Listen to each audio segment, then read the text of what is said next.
In today's tutorial, I'm going to show you guys how to resolve if you're getting an issue that says please wait until the program is finished uninstalling or being changed. So if you notice that this stays up on the screen for a prolonged period of time and the program does not seem to be responding, this tutorial will be for you.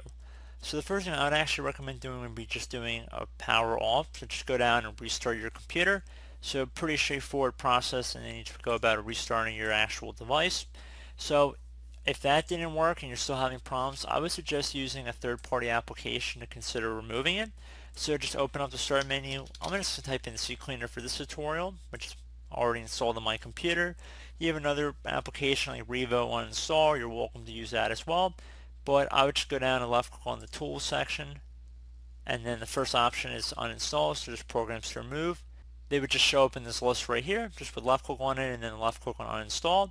And that's pretty much it. So hopefully one of the methods I showed you guys in this tutorial, well, I really only showed you one method. The other one would just be to restart your computer. And that has honestly really worked for me when I've run across this issue before. So hopefully it will work for you. So as always, thank you for watching. I hope I was able to help you out, and I look forward to catching you all in the next tutorial. Goodbye.